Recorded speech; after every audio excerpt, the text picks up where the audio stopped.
Muy buenas, mi nombre es Héctor Raúl y estoy grabando desde Leganés, en Madrid. Pues en el día de hoy traigo la segunda lecture sobre grafos. Esta va a ser una, entiendo yo, que bastante corta, porque vamos a estar hablando de grafos bipartitos y realmente grafos bipartitos hay una caracterización muy fuerte que la estaremos viendo, va a tener dos partes esta clase. Primero voy a introducir lo que es un grafo bipartito, dar la caracterización más fuerte que hay y luego vamos a estar resolviendo tres problemas. Que ninguno de, bueno, el último quizás es un problema bastante difícil y mágico, pero los otros dos son bastante sencillos, pero simplemente son para ilustrar la fortaleza que tienen los grafos en general y en particular la propiedad de ser bipartito o no. Entonces, sin más, vamos con la definición de grafo bipartito. Recuerdo que hay un vídeo previo con la primera parte de esta serie de grafos en la que introducimos lo que es un grafo, las propiedades más importantes y las definiciones más importantes. Aquel día me faltó una definición que la voy a usar hoy, la digo aquí, en cualquier caso está en la memoria, la digo ahora, es la de distancia. En un grafo la distancia pues simplemente es el camino, que si sabemos lo que es, el camino más corto que hay de un punto a otro, pues esa es la distancia entre dos puntos. Entonces, ya saben, yo estoy preparando dinámicamente, a medida que voy introduciendo los temas de grafos, estoy preparando dinámicamente un documento que está alojado en la web de 10.001 no es primo y bueno, que pueden consultar ahí con problemas y bueno, y todo lo que vemos aquí de teoría. Entonces, un grafo de la primera de la lecture pasada sabemos que es simplemente una pareja, dos conjuntos. Los primeros son los llamados vértices, que puede ser cualquier elemento de, no sé, puede ser cualquier cosa, ¿no? Pero bueno, nosotros en nuestra mente son vértices. Y la segunda es un conjunto de los vértices cruz, o sea, del producto de los vértices y ellos mismos, que simplemente nos dice si dos vértices están conectados o no, ¿vale? Hay un montón de tipos de grafos. Hay grafos que se permite que una arista entre a sí misma, hay grafos múltiples, conexos, diconexos, en fin, puede haber orientados, grafos dirigidos, habrá una sección a lo mejor al final de grafo dirigido, en fin. Esto tiene mucha flexibilidad, pero en principio los grafos son los más simples que vamos a trabajar, son los más simples que nos podemos imaginar, ¿verdad? Entonces, definición. Un grafo se dice bipartito si los vértices se pueden particionar. Yo no sé si particionar existe, desde luego los matemáticos no podemos vivir sin esta palabra. Entiéndase que particionar un conjunto es dividirlo en dos. Por lo general se exige la condición de que estos dos sean no vacíos, porque si no, imagínate. Dos conjuntos no vacíos con la intersección vacía, o sea, no tienen elementos en común, pero cuya unión es todo el conjunto, ¿vale? O sea, particionemos V sub G en dos, porque puede haber una partición en más subconjuntos, ¿verdad? En fin, un grafo se dice bipartito si el conjunto de los vértices se puede particionar en dos subconjuntos disjuntos y no vacíos A y B, de modo que ninguna arista tiene ambos extremos en el mismo subconjunto. Una partición se suele denotar, o sea, básicamente lo que estoy diciendo ahí es que VG lo puedo escribir así. Bueno, más o menos, no exactamente, porque esto indica más o menos una suma directa, esto estaría en un espacio vectorial. Bueno, esto no, simplemente que esto quiere decir más o menos que A intersección B es vacía, ¿verdad? Y que A unión B es todo el conjunto, ¿verdad? Esto es una partición en dos. No se suele usar esta notación, es una similar, pero bueno. El caso es que ya sabemos lo que es una partición y vamos a ver luego en los problemas por qué esto es útil. ¿Por qué es útil? Probar. Una partición es dos conjuntos y ninguna arista tiene los extremos en el mismo lugar. O lo que es lo mismo, todas las aristas van de un conjunto al otro. No hay conjunto entre ellos. O sea, yo tendría una partición A y una B y no hay aristas que conecten dos elementos de aquí. Todas las aristas viajan de aquí a aquí. Todas. ¿Vale? Esto no es posible, ni esto. Eso es una partición. Y un grafo, si tiene esa partición, se dice bipartito, ¿vale? Entonces, con los problemas se va a ilustrar mucho mejor la fortaleza de esta característica. Entonces, como les iba diciendo, intuitivamente es bastante sencillo lo que quiere decir que un grafo sea bipartito. Se dice bipartito completo si todos los vértices de una partición están conectados con todos los de la otra. Recuerden que Kn era el grafo completo de n vértices en que todo el mundo estaba conectado con todo el mundo. Pues bipartito completo es que la partición que tiene, todos los elementos de aquí están conectados con todos los de aquí y viceversa. Por ejemplo, o sea, este grafo, el bipartito de 2 se suele denotar así, K2, 3, por ejemplo, es este. ¿Vale? Todo el mundo conectado con todo el mundo. Falta esta de aquí y ya está. Entonces,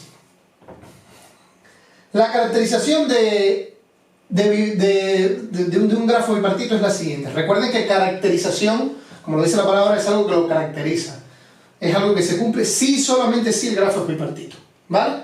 Por ejemplo, esto la mayoría de vosotros lo conoceréis, pero los triángulos equiláteros están caracterizados, los triángulos rectángulos están caracterizados por aquellos en los que x cuadrado más y cuadrado es igual al tercer lado al cuadrado. ¿Vale? Eso es una caracterización. Si es rectángulo, se cumple eso, y si se cumple eso, es rectángulo. ¿Vale? Pues aquí lo mismo, un grafo es bipartito. ¿Qué quiere decir eso? Que existe la partición tal que bla bla bla. Entonces, un grafo es bipartito si, solamente si, no contiene ciclos de longitud impar. Así de sencillo, no contener ciclos de longitud impar. Con eso, con esa propiedad ya tenemos que el grafo es bipartito. Vamos a probarlo, porque la demostración es bastante instructiva. Vamos con la demostración del lema. Bueno, obviamente hay dos partes, ¿no? Vamos a suponer primero que G sea G igual a, bueno, VG y E sub G. Primero, queremos probar que si es bipartito, no contiene el ciclo de longitud par. Vamos a probar esta parte. Eso quiere decir que vamos a suponer es bipartito. Esto implica, ¿qué cosa? Que VG lo voy a dividir en 2. Vamos a usar este mismo signo. Ya está, esta es la bipartición que hemos encontrado en A y B, tal que todas las aristas van de A a B.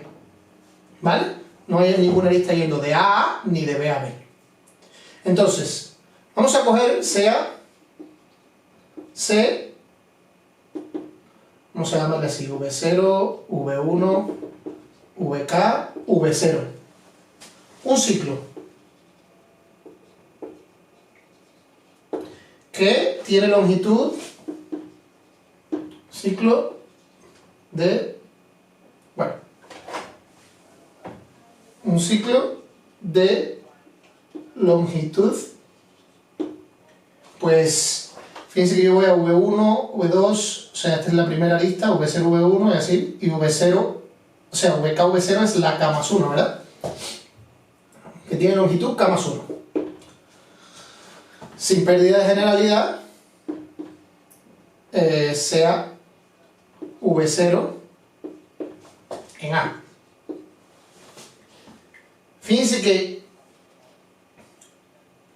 ¿qué implica esto? Esto implica que V1 está en B, porque el grafo es bipartito. No puede haber ninguna arista, o sea, la arista V0, V1 existe, pero V1 no puede estar en A porque el grafo es bipartito.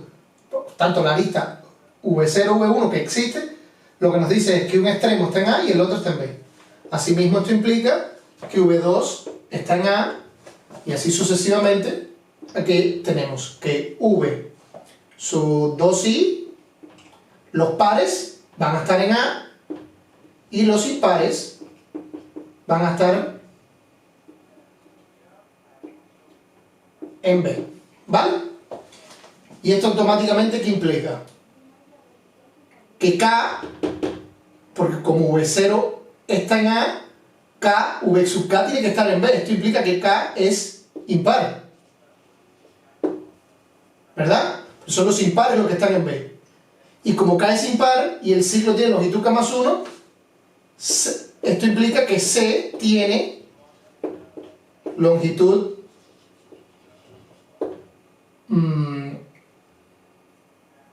par, que era justo lo que queríamos probar. Bueno, esta es la ida, ¿verdad? Es bastante sencilla esta parte de la demostración. Simplemente asumir, es muy fuerte ser bipartito y coges cualquier ciclo y de cualquier longitud y demuestra que necesariamente esa longitud es par, ¿vale? Entonces, si un grafo es bipartito, todos los ciclos que pudiera contener tienen que tener longitud par. Por tanto, no contiene ciclos de longitud impar, ¿vale? Entonces, vamos al regreso. Las ventajas de estas clases por vídeos que puedo borrar sin preguntar, porque el que esté tomando nota puede obviamente detener el vídeo. Así que nada, borro y seguimos con el regreso de la demostración. El regreso es mucho más bonito y mucho más ilustrativo. Vamos a verlo. Ahora tenemos que G no contiene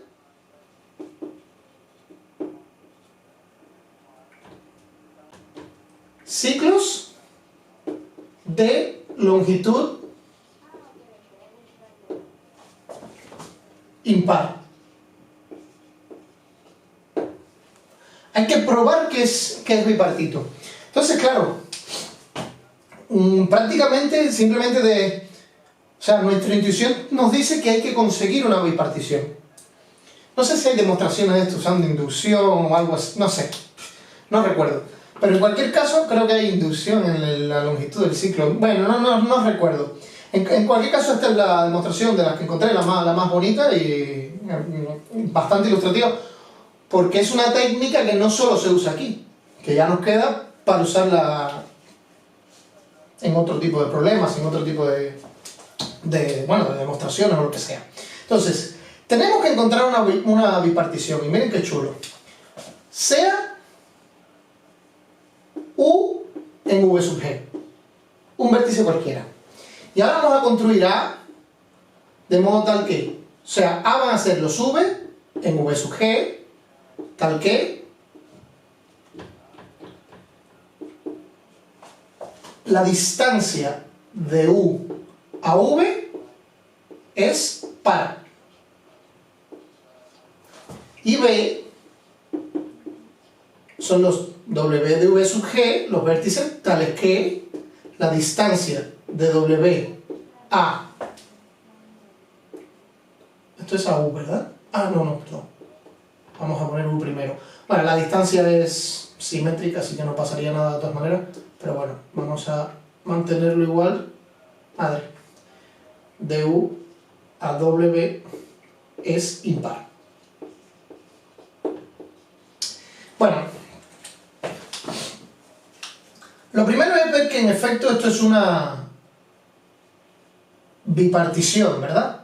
O sea, del conjunto por lo menos es una partición, porque está claro que tu distancia a un punto es o par o impar. O sea, los puntos están divididos entre los que son impar y los que son par, ¿verdad? Entonces, bueno, a lo mejor aquí hay que hacer un pequeño... para demostrar que son no vacíos, pues con que tenga una arista ya está, ¿no? O sea que no... Realmente no hay... Demostrar que son no vacíos no tiene mucho sentido. Disjuntos obviamente son disjuntos. Y que la unión es todo el conjunto, desde luego que todos los puntos, pues, o bien están aquí o bien están aquí, ¿vale? Entonces, ahora lo que hay que probar que en efecto, que es lo único que nos queda por probar, lo único realmente complejo. Lo único que nos queda probar es que las aristas van todas de aquí a aquí. No hay ninguna arista conectando un vértice de A con otro vértice de A, ni un vértice de B con otro vértice de B, ¿vale? Entonces, La demostración es de lo más chula, fíjense. Sean, vamos a poner, es igual, sean, bueno, el que está fijo es U. Vamos a coger V y W en A. De modo tal que, vamos a ir al absurdo. La arista, tal que esos dos están conectados, recuerden la notación, es que la arista de U y V existe, o sea, que está aquí, ¿vale? Hemos dicho que hay dos de A que están conectados. Tendríamos que llegar a una contradicción, y llegando a una contradicción el problema está resuelto, por lo menos hemos resuelto que no hay aristas que conecten dos vértices de A. Entonces, fíjense ahora, voy a hacer un pequeño dibujito aquí, y bueno, me voy a dejar espacio ahí para escribir. Hago el dibujito por aquí. Aquí está el punto que es fijo, el vértice que es fijo, ¿verdad? Y yo he dicho, bueno, aquí voy a coger un V y aquí voy a coger un W. Y ellos están conectados. ¿Qué pasa? Vamos a pintar de rojito el camino más corto de U a V. Y de azul el camino más corto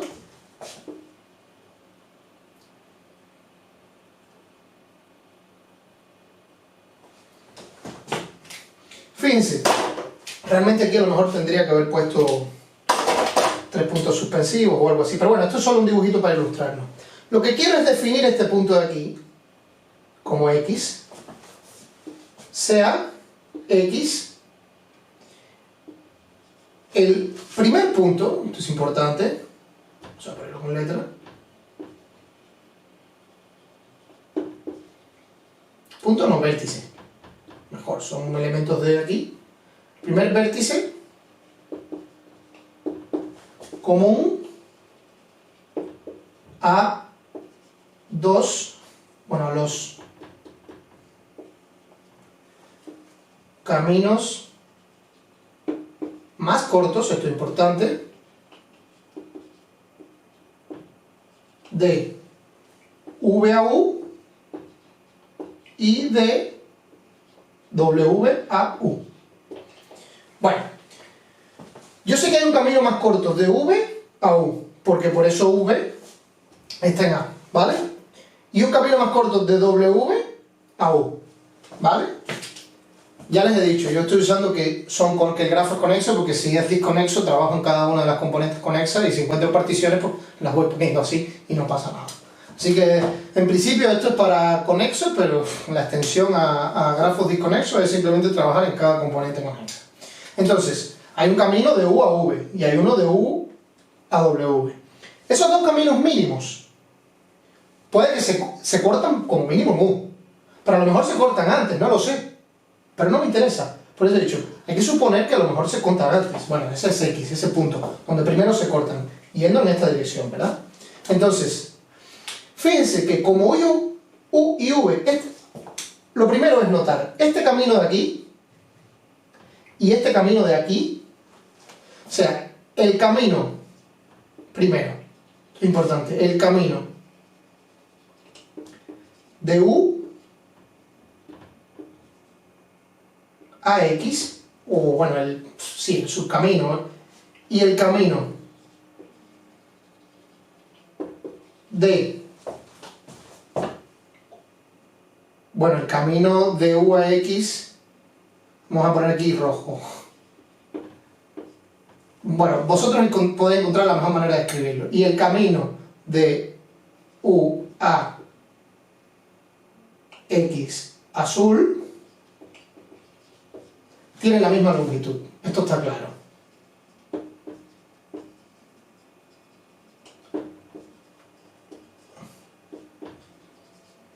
Voy a poner aquí una 3 sin interrogación. Si quieren, paren el vídeo ahora mismo y traten de ver por qué. Es un buen ejercicio. Muy fácil, háganlo. Ahora seguimos. Entonces, ¿por qué miden lo mismo? Porque está claro que si uno mide más que otro, pues el camino mínimo no sería ese, sino sería cogiendo por el otro sitio. Por tanto, esos dos trozos del camino miden lo mismo.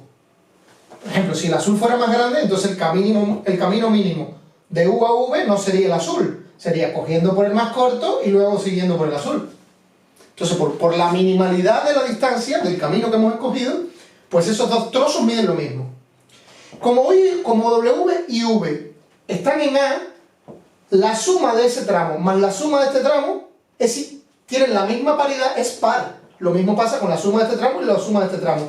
¿Eso qué quiere decir?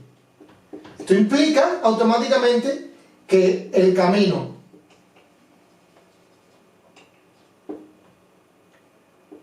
este trozo aquí, el que une X, U, de X a U, perdón, a V, y el camino de X a W tienen la misma paridad.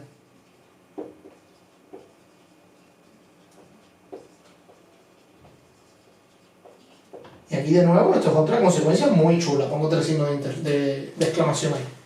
Claro, está claro, si de aquí a aquí es par y tienen este tramo en común, pues este trozo de aquí y este trozo de aquí tienen la misma paridad, ¿verdad? Puede que no sean distintos, o sea, aquí ya no son iguales, este puede ser más largo, este puede ser más corto, pero la paridad tiene que ser la misma porque los dos puntos están en A. Entonces, si este trozo tiene la misma paridad que este, ¿qué implica eso?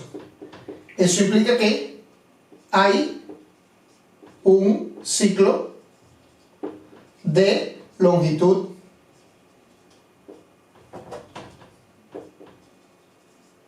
impar. Y vuelvo a poner los tres signos de interrogación para el vídeo. ¿Y por qué? Es muy fácil esta vez. Ya lo tienen, ¿verdad? Si este y este tienen la misma paridad, esta suma hasta aquí es par. Más esta lista que existe, porque así he empezado yo. Entonces, esto que está aquí es un ciclo impar. Pero yo he partido de que G no contiene ciclos de longitud impar. Por tanto, esto es una contradicción. Entonces, lo que yo había supuesto verdadero es falso. Por tanto, esto no existe. Por tanto, lo que tengo es esto. ¿Y qué quiere decir? Que dos vértices cualesquiera de A no están conectados. Si cojo a V y a W en B, es exactamente lo mismo. Porque yo realmente no me interesa si este camino es par o impar. Lo que me interesa es que estos dos trocitos tienen la misma paridad. Entonces, ¿qué es lo que he probado? Que ninguna lista conecta a nadie de A con A, ni de B con B. Por tanto, G es bipartito. ¿Vale? Partí de que no contenía ciclos de longitud impar y encontré una bipartición. Y ya está. Entonces, espero que se haya entendido bien qué cosa es una bipartición y ahora se va a entender por qué es importante. Porque ahora vamos a ver tres problemas. Entonces, nada, esta caracterización siempre tenerla en mente. Ciclo de longitud impar. O sea, si no hay ciclo de longitud impar, el grafo es bipartito. Y ahora vamos a ver cómo es que se usa. Así que hacemos una pausa aquí y enseguida vamos con tres problemas de lo más chulo de los tres. Nos vamos con el primer problema y es un clásico. Realmente yo no sé ni de dónde es, pero es muy famoso. Y ahora vamos a ver que aparentemente no tiene nada que ver con grafos y de hecho sería álgebra pura, no sé, o incluso teoría de números en algún contexto, no lo sé. El problema dice lo siguiente, cuidado porque es un problema que tiene un enunciado que nos podemos liar bastante, ¿verdad? Encuentra el menor entero positivo n de tal forma que en cualquier conjunto de n números irracionales siempre puedo coger 3, de modo que como quiera que sume 2 de estos 3 me dé de nuevo irracional. Uno puede decir, pues lo normal es que yo cogiendo irracionales la suma siga siendo irracional, pero ya sabemos que la suma de dos irracionales no es irracional, porque por ejemplo 1 más raíz de 2 es irracional. Y si a esto le sumo menos raíz de 2, pues tengo 1, que es racional. Por tanto, la suma de irracionales puede dar racional perfectamente, ¿no? Entonces, yo lo que necesito es el menor. Y este mismo ejemplo de 1 más raíz de 2 me sirve para lo siguiente. Bueno, está claro que yo, si cojo n igual 4, n igual 3 es más fácil todavía. Si cojo n igual 4, ¿qué pasa con este conjunto? Raíz de 2 menos raíz de 2. 1 más raíz de 2. 1 menos raíz de 2. Chale, a mi perro no le gustan los números irracionales. Es como Kronecker, que decía que no existen. Entonces, tengo aquí... ¿Qué pasa con ese conjunto? Como quiera que yo escoja 3, va a haber 2 que suma racional. Por tanto, el número que yo estoy buscando tiene que ser más grande que n. Entonces, claro, después del 4 viene el 5. Y te pones a jugar con 5 a ver si puedes armar alguna tontería de esta y te das cuenta que no es tan sencillo. Y entonces cuando viene la idea, que parece mágica, pero que espero que a partir de hoy nos sea más natural. Muchas veces que tenemos estas propiedades de racional o irracional, alguna dicotomía de ese estilo, de pasa o no pasa, a lo mejor grafos ahí nos puede ayudar porque digo, pues pongo una lista si pasa y pongo, o no la pongo si no pasa. Entonces así es como viene así es como vamos a trabajar este problema. Sea mejor S igual, S va a ser un conjunto X, Y, Z, T y W. Y esto va a ser un subconjunto de los irracionales, o sea, de los racionales quitándole Q, ¿vale? Son 5 números irracionales. Yo voy a demostrar que yo siempre puedo escoger 3 tales que la suma de 2 cualquiera de ellos es irracional. Aparentemente no es tan fácil, pero vamos a ver que con grafos esto es inmediato. Consideremos el grafo con vértices. El grafo G con V sub G igual a S, más o menos, o isomorfo, como quieran llamarle. Vale, por cada irracional voy a tener G. Y existe una lista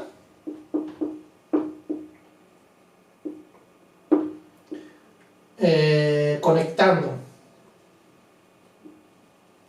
dos vértices, o dos números, vamos a llamarle, dos elementos, ¿vale? Todo.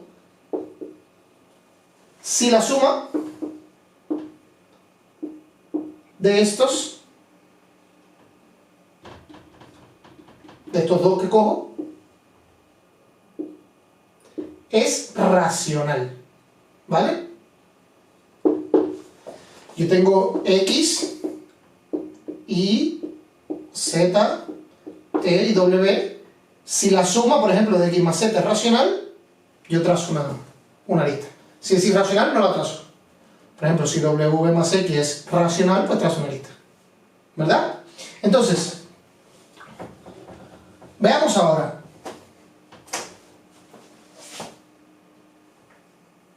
Primer hecho. G no contiene ciclos de longitud 3. Combinación, precioso. Probarlo. Pueden hacer pausa e intentar probarlo. Entonces, continúo. ¿Por qué no tiene ciclo de longitud 3? Vamos a suponer que sí. Vamos a suponer que X más Y es racional, o sea, ellos están conectados. Que Y más Z es racional, que están conectados, y que Z más X es racional. ¿Vale? Yo tengo ese ciclo en el grafo. Pero ¿qué pasa si X más Y más Z y Z más X es racional? Pues entonces X más Y más Z, estos son dos racionales. Pues la suma es racional. Y si le resto otro racional, esto sigue siendo racional. ¿Pero cuánto es esto? Esto es... Pues, ¿quiénes se van aquí? Aquí la Z se va y la X se va. Esto es 2Y. Pero esto implica que Y es racional. Y esto es una contradicción, ¿verdad? Porque todos los elementos de S son irracionales. Por tanto, S no contiene ciclos de longitud impar. Perdón, de longitud 3. Asimismo, G no contiene ciclos de longitud 5. La demostración es exactamente igual. Cojo un ciclito que los tenga todos y sumo, resto, sumo, resto, sumo, resto. Se cancela todo el mundo y voy a llegar a que uno de ellos es racional, ¿verdad? Cosa que es una contradicción. Entonces, estos dos hechos, ¿qué implican? Estos dos hechos implican que G es bipartito. Porque no contiene ciclos de longitud impar. Los ciclos de longitud impar solo podrían ser de longitud 3 o de longitud 5, porque tengo 5 elementos. Entonces, si G es bipartito, esto implica que en una de las particiones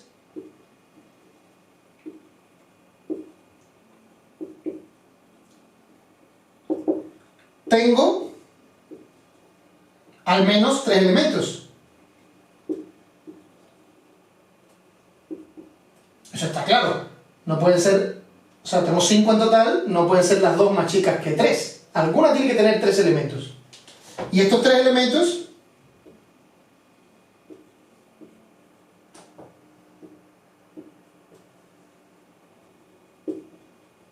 cumplen la propiedad deseada. Y ha acabado.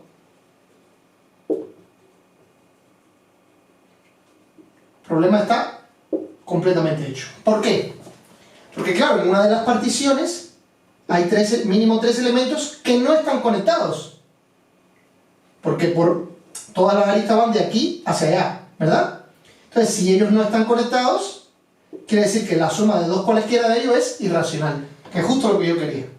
Por tanto, el problema se podría haber enfocado de la siguiente manera.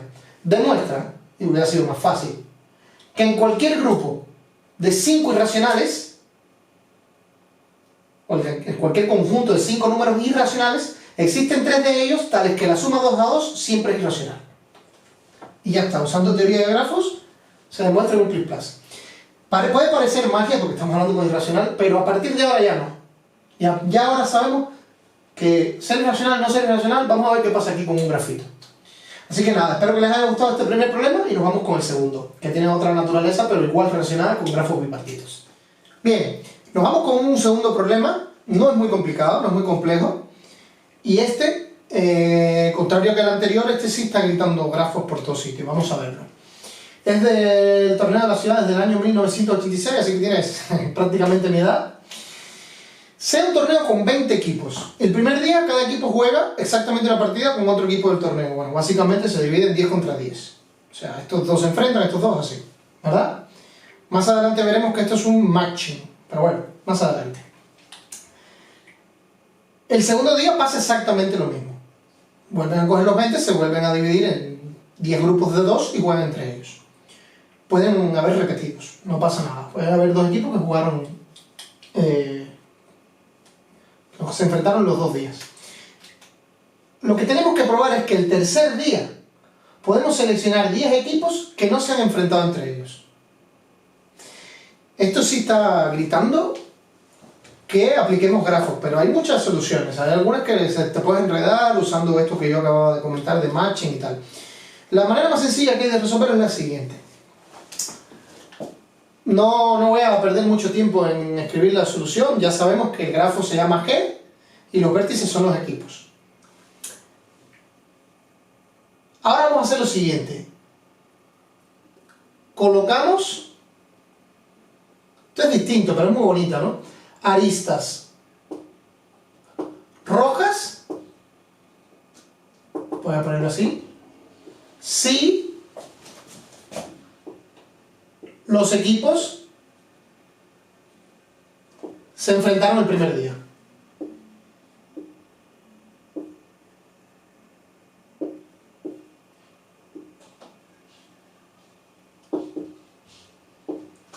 Y azules si se enfrentaron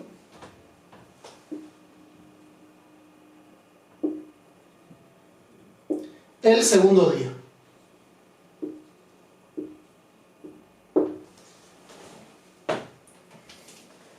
Muy sencillo, yo tengo cada vértice del grafo son los 20 equipos y yo, viene el primer día, se enfrentaron, pongo una lista roja.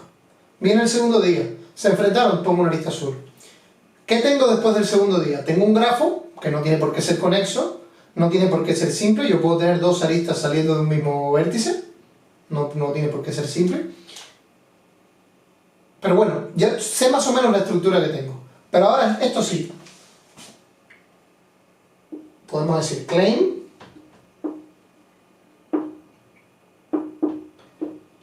G no tiene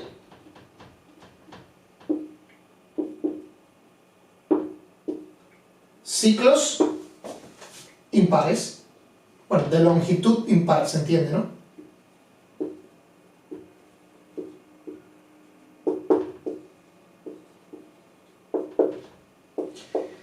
La demostración no lo voy ni siquiera a escribir porque es similar a lo que vimos al inicio. Simplemente tenemos que tener en cuenta que aquí el color está jugando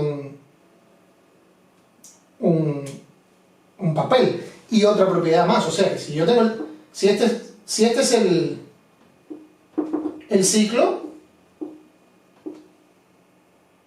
¿verdad? Yo sé que esta lista puede ser, por ejemplo, roja, pero esta que sigue, ¿cómo es? Azul. Seguro, porque un equipo, de cada equipo sale por lo menos, o sea, exactamente una roja hacia el equipo con el que jugó el primer día, y exactamente un azul, ¿verdad?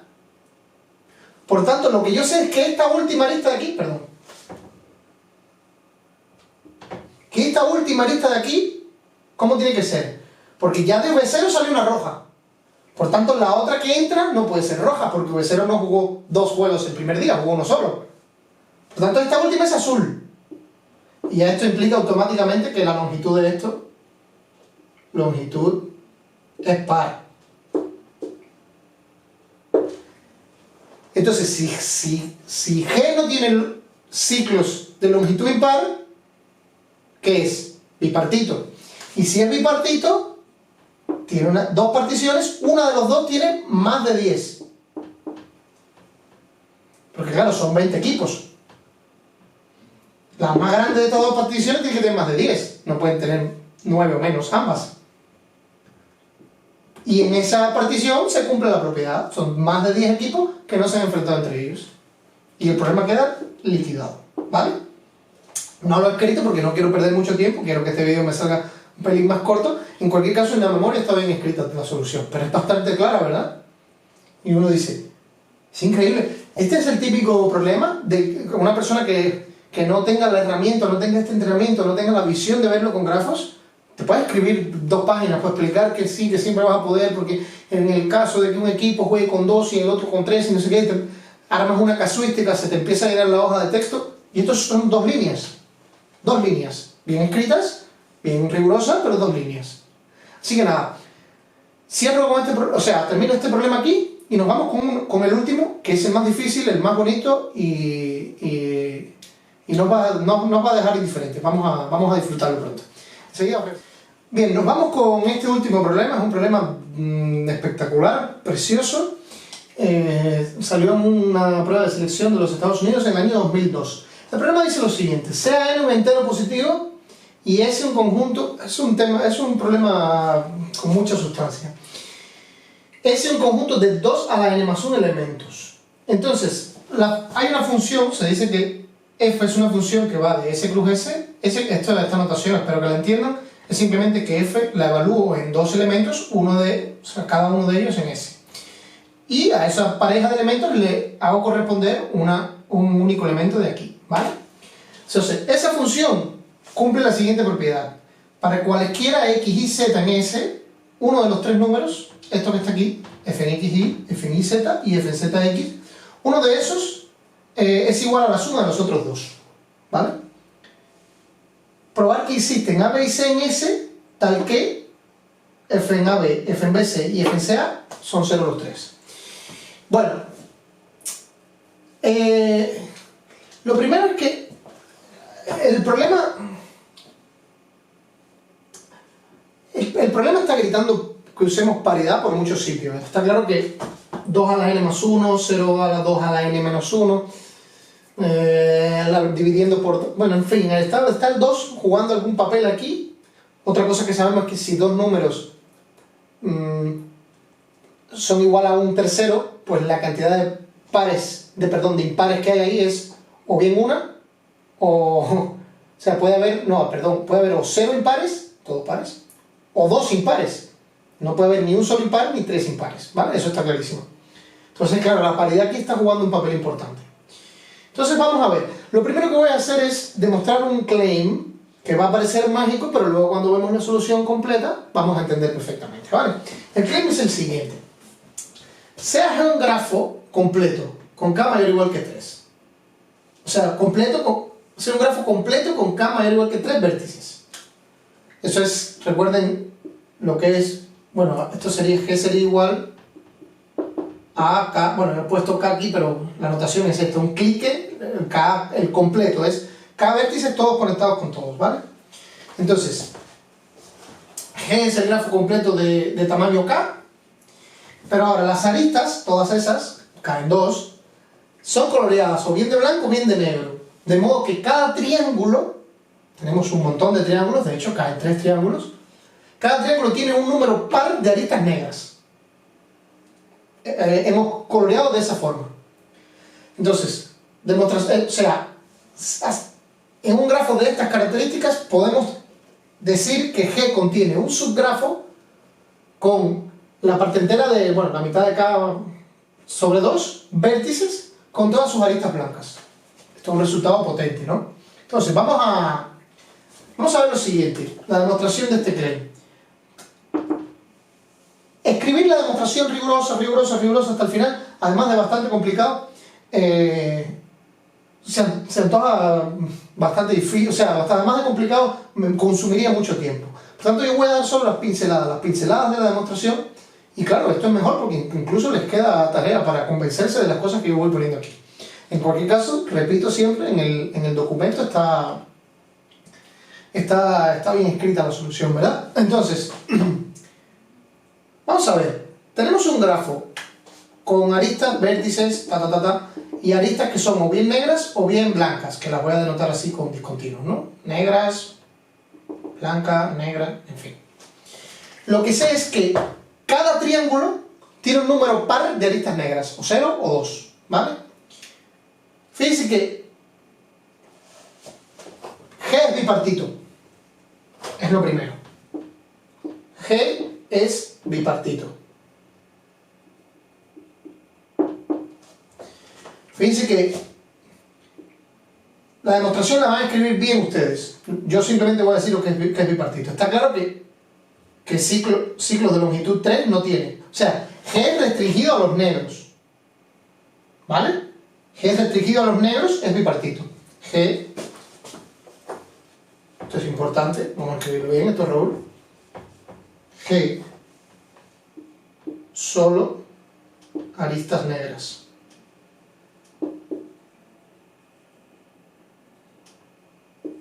Es bipartito. De hecho, esto hay que demostrarlo, ¿verdad? Triángulos obviamente no contiene, porque esa es una condición que yo he puesto, que cada triángulo tiene un número par, por lo tanto 3 no podría tener. No contiene ciclos de longitud 3. Puede contener un ciclo de longitud 5, de hecho mayor que 5. 1, 2, 3, 4 y 5. No puede, porque esto de aquí tendría que ser blanca, porque si esto es negro, negro, este triángulo de aquí, si esta fuera negra, este triángulo sería negro completo, no puede ser, y esta también tiene que ser blanca.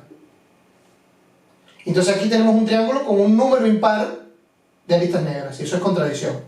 De hecho, no puede tener ningún ciclo mayor o igual que 5, no solo impar, sino mayor o igual que 5, ninguno. Ni ciclo de longitud 3, ni ciclo mayor o igual que 5. Por tanto, no tiene ciclos impares, por tanto es bipartito. A negras. Entonces, si es bipartito a negras, ya el claim está aprobado. ¿Por qué? Porque en la bipartición, uno de estos dos va a tener más que este tamaño.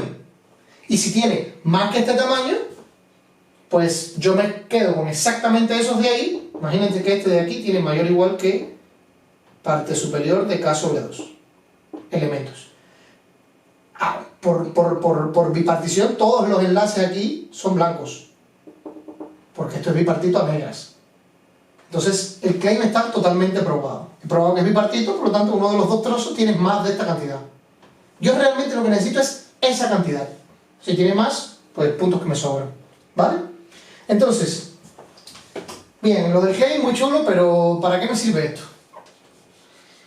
Pues esto sirve, esto es probablemente, esto es muy bonito, muy bonito. Cuando vi este problema y vi la solución, dije, bueno, pues tengo que contarlo porque es muy chulo. Ahora lo que vamos a hacer es, vamos a volver al problema y vamos a proceder por inducción.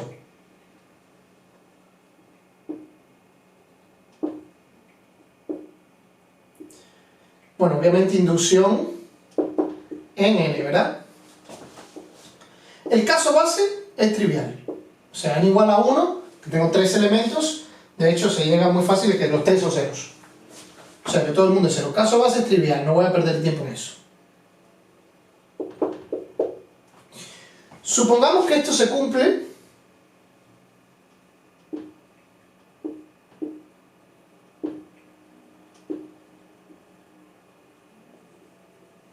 para n igual a 1. Esta sería mi hipótesis. Entonces ahora vamos a ver qué pasa con el conjunto n. Fíjense que yo digo, consideremos el grafo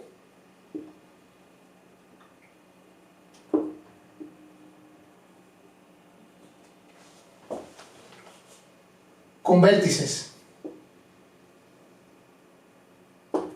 Fíjense que ese es este conjunto de 2 a la n más 1 elementos. En ese, esos 2 a la n más 1 elementos son los vértices. Y el grafo completo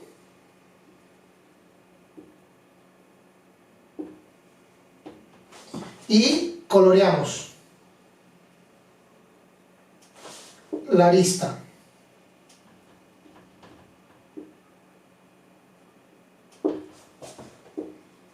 de la arista, por ejemplo, XY. Vamos a tener esta notación de blanco si f de x sub y es ¿cuántos impar? Par, ¿no? Par, y de negro si f de x sub y es impar. Por esta condición de aquí, ¿cuántos pares yo puedo tener en un trío? Como mucho, o sea, ¿cuántos impares puedo tener? Como mucho, 2 o 0. Por tanto, yo estoy en condiciones de usar esta. Eso implica que existe la parte entera de 2 a la n más 1 sobre 2, o sea, la parte superior de eso es 2 a la n menos 1 más 1 más 1. O sea, eso implica que existe ese gorro de 2 a la n menos 1 más 1. Fíjense que, ¿cuál es la parte entera? Lo pongo por aquí, por aquí. O sea, la parte superior de 2 a la n más 1 sobre 2. Esto es 2 a la n menos 1 más un medio. Superior. Y esto es, o sea, esto es igual a esto, y esto es igual exactamente a 2 a la n menos 1 más 1, que es el entero que le sigue a esto. ¿Vale? Entonces, existe S de esta cantidad tal que, y S, bueno, S, vamos a ponerlo bien aquí, subconjunto de S, ¿no? De 2 a la n menos 1 más 1 elementos, tales que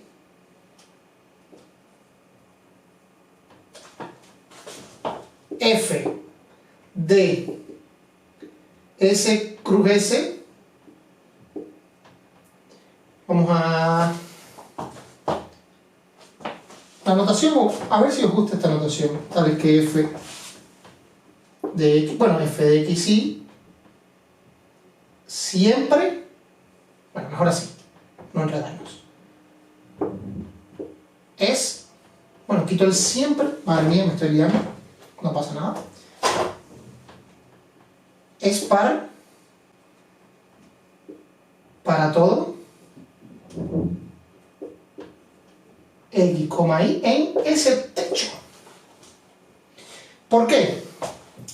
Fíjense, yo estoy en el caso s igual a 2, o sea, tengo 2 a la n más 1 elementos, pinto de negro si f de x y es impar y pinto de blanco si f de x es par, ¿no? Negro a ver, ahora me he liado, pinto de negro si es impar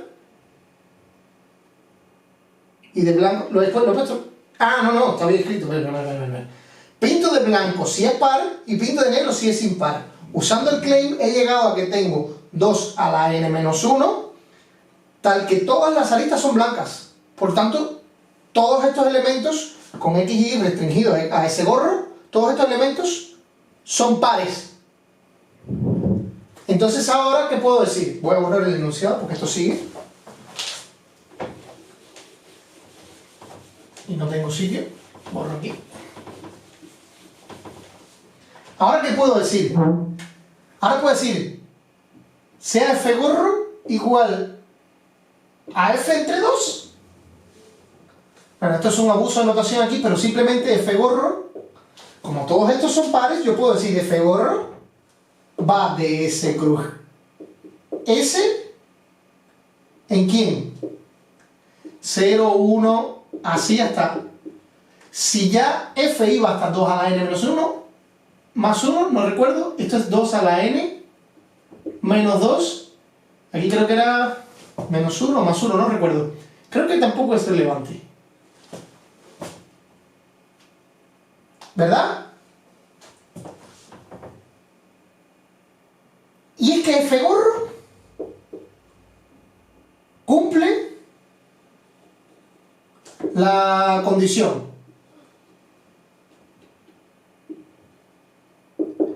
de que de 3 cualquiera, bueno, la condición esa que acabo de borrar. Porque claro, si yo tengo un conjunto que 2 cualesquiera suman el tercero, y tengo una función que cumple eso, y yo simplemente he llegado a un subconjunto en el que puedo dividir por 2, al dividir por 2 los 3 se sigue cumpliendo. Entonces estoy en el paso previo de inducción. Por tanto, usando el paso previo de inducción, existen A, B y C que están en ese gorro, tal que f de AB, f de AC es igual a f de AC, perdón, f de BC igual a f de CB igual a 0. Pero claro, perdón, aquí sería f gorro. Pero si esto pasa, entonces he encontrado, si A, B y C están en S, A, B y C también están en S, y si f gorro es 0, pues por la manera que yo lo definí, f de AB es igual a f de BC es igual a f de CB. Es un programa muy bonito. Es un poco lioso, ¿eh? No sé si se ha entendido bien, porque me ha costado un poquito explicarlo. Yo lo tengo muy claro en mi cabeza, pero claro. El programa es espectacular. El remate, o sea, me parece increíble cómo han usado. Primero que el grafo es bipartito para decir, bueno, si eres par, ahí está la gran ventaja, darte cuenta de que la condición de que 2 suman un tercero, si la quieres usar literal, te vas a enredar. O sea, si quieres poner todos los casos en que f más y no sé qué o igual al tercero, te enredas. Es como decir, solo necesito que sean, o sea, tener en cuenta la paridad de estos elementos. Ese es el primer gran avance del problema. Luego, darte cuenta de que siempre vas a poder coger un conjunto que llegue a los pares, que cumpla la propiedad para poder dividir y estar en un paso previo a una supuesta inducción. Entonces, ¿cómo pruebo eso? Que puedo dividir por 2 todo y se me sigue cumpliendo. Pues ahí es donde sale el grafo y ahí es donde sale el tema de bipartito, porque bueno, tengo una de las dos biparticiones, va a ser tan grande como yo necesito y ya está. Entonces, De todas maneras, esto está muy bien escrito, también está en AOPS, obviamente. Pueden ir a visitar la web, que hay, no sé si hay alguna otra solución. De hecho, esta fue la solución que más me gustó a mí, pero he de reconocer que hay una... O sea, que se puede mejorar, va a ser un pelín más difícil el problema, si quito 2 a la n+1 y lo cambio por cualquier impar y ya está.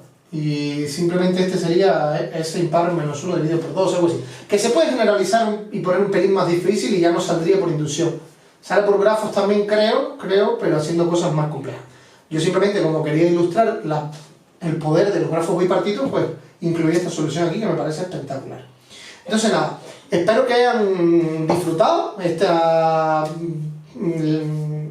tema de grafos bipartitos y nada. Próximamente supongo que le daré una pausa a esto de los grafos y grabaré algo de geometría o de álgebra, no lo sé. Y ya luego seguiremos trabajando. La serie de grafos es larguísima, tendrá 11 temas o algo así. No me da la vida, para ir a la velocidad que quisiera. Pero bueno, espero que estén disfrutando de estos vídeos, así que nada, nos vemos en el siguiente. Hasta otra.